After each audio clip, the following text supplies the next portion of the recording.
Hi everyone. Slightly embarrassing, the end of the previous clip, and I'm unable to edit it out. I could spend loads of time in kind of YouTube videos trying to teach myself how to edit out that very awkward kind of silence at the last clip, because I decided to skip the example drawn from my own work and all the slides associated with it. And as a result, I was kind of a bit flummoxed by all these other slides that were still left to cover. And anyway, I didn't know how to end that, so you just saw me kind of looking very confused in the camera for a few seconds there. Sorry about that. I should also say that this is the last lecture. This is the last clip, my God, of the whole course that we're doing, and I have to share with you the fact that I'm truly exhausted. It's Thursday evening, pretty late, and this term has been relentlessly exhausting for all of us, hasn't it? And I do feel that actually in the previous clip I was not as clear as I could have been in some of the explanations that I gave. I was a bit too wordy and so on. That often happens. I hope you'll forgive me for the kind of slightly exhausted character of my thinking and speaking, but I do want to get these clips done in time for you to be able to see them, so I'm not going to wait to be more rested in order to do it. And anyway, you win some, you lose some. So anyway, there you go. This final clip, the fifth clip of this week's lecture on decolonizing ? Is just to state some of the very, very vociferous critiques and criticisms that have been made of the kind of argument I tried to present to you in the previous clip, for better or worse. This kind of ontological turn kind of approach to the decolonization of thinking. The famous phrase, by the way, which is in the reading that you're doing this week by Eduardo Viveros de Castro, is anthropology as a permanent decolonization of thinking. That's the project that we're kind of trying to capture here. I myself would not be as grandiose as that, as Viveros de Castro is in that phrase. I'm a little bit more skeptical about some aspects of this.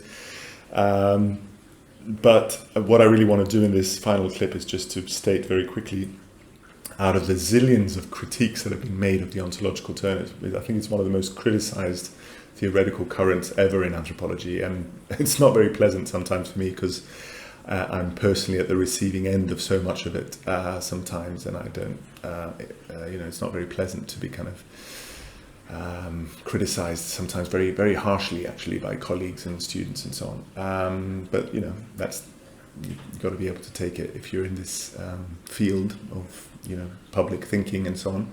So I don't complain about it at all.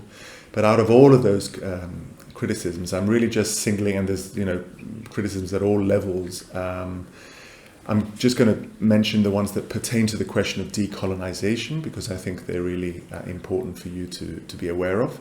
I will say that each of the criticisms that I'm about to present, I have my answer to. I'm not saying that my answer is satisfactory, but I do have a kind of comeback, and I don't actually agree with the criticisms that I'm about to present, but I won't do this very defensive thing of using this clip and the kind of privilege of being the person speaking in the clip to tell you all the reasons why all my critics, or all the critics of the ontological turn, not just mine, right? I'm just one of many, many people working in this field, or of Viveros de Castro or Strathern or whatever, why all these people are wrong and we're right. And I'm very tempted to do it, but I'm not going to do that. I'm just going to state the criticisms, and we can certainly discuss, of course, in the Q&A. And I'm more than happy to tell you what my views are on them. But for the purpose of this clip, I'll just state what the criticisms are. And the first one is really the reaction of saying, with all this emphasis on difference, isn't this really just a form of Neoexoticism, right?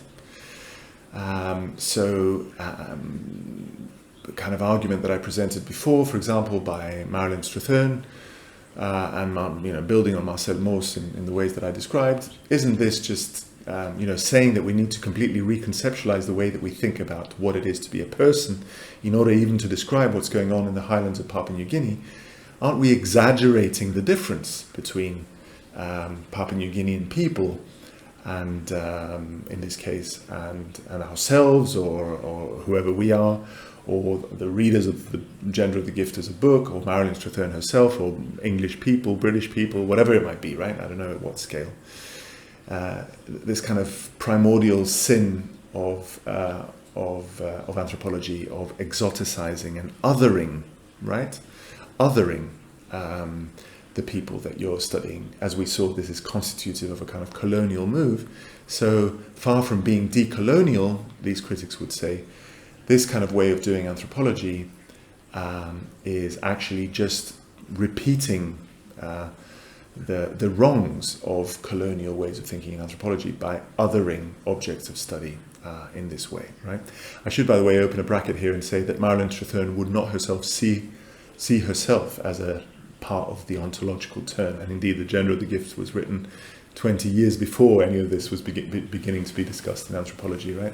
But her turn of thinking, I think, illustrates what later on a bunch of people, including myself, have tried to articulate as the ontological turn.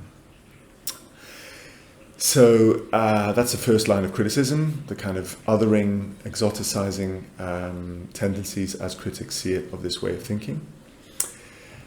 Another thing is to say that, I made a great deal of, a second criticism, I made a great deal of the kind of humility, so to speak, of the anthropologist vis-a-vis the ethnographic material that challenges them, and the requirement to be prepared to shift your own thinking rather than insist on it.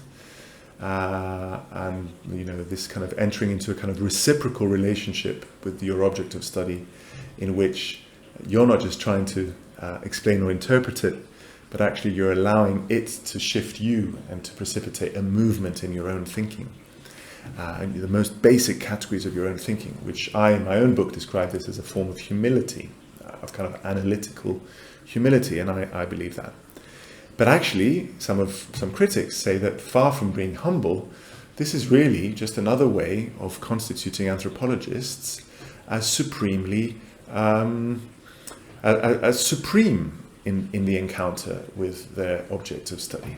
Because, after all, the second move, after you've reached this moment of reflexivity and of finding the limitations of your own thinking, which is perhaps humble, what follows from that is an act of conceptualization, which, if it works, does allow you to describe your object of study. So basically, the anthropologist here emerges as this kind of all-creative kind of being who can kind of shape-shift in their own concepts in every which way as they encounter different ethnographic challenges here, there, and everywhere, according to this view, right? So actually, rather than humbling the anthropologist, it bigs the anthropologist up even further. So again, the kind of colonial relationship of asymmetry between the anthropologist and the anthropologized remains, according to this line of criticism. A third line of criticism that often I come across is, I've used the language of cultural appropriation here, which is a kind of part of the, often the kind of part of the terminology of arguments made around questions of decolonization and so on. It's not my language, it's not my generation who talk so much about cultural appropriation. I didn't grow up with that as a concern. It's something that belongs more to the generation of our students, of maybe you all. But certainly when I teach this, often students and also colleagues in writing have talked about this, that what's going on here is that the anthropologist, according to this argument, is going to their fieldwork, wherever that might be. In my case, Cuba. In Strathern's case, Papua New Guinea. In Viveros de Castro's case, Amazonia. All classically, if you like, neo-colonial situations of, in Viveros de Castro's it's slightly different because, of course, he's himself Brazilian, but he's not indigenous Brazilian, he's white Brazilian. So again, that's a kind of colonial situation in some way. And they go out there, do their field work, and encounter this kind of enormous challenge that I described of reaching the limits of their concepts. But in arriving at new concepts, effectively they've drawn the power of the ethnographic materials that belong to the people that they're studying and kind of channeled it into their own thinking in a way that appropriates it. And that's a colonial move, right? That would be a third line of argument. And finally, to close, a fourth line of argument would be to go back to the distinction that I started with, to say that it's all very well with this kind of intellectual imperative to decolonize anthropological thinking, but what difference does that really make to the discipline of anthropology and its activity as a socio-political phenomenon in its own right, the practical imperative of decolonization? Does Marilyn Strathern's argument on individuals, or your argument, Martin, on this new concept of truth that you purport to have invented, which actually I don't quite purport to have radically invented, a completely new concept of truth, it's not quite what I'm saying at all, but anyway, and you call it infinition, or Veras de Castro's kind of new terminology where he reconstitutes the whole distinction between nature and culture and talks about multinaturalism, another new word to indicate a new concept as opposed to multiculturalism.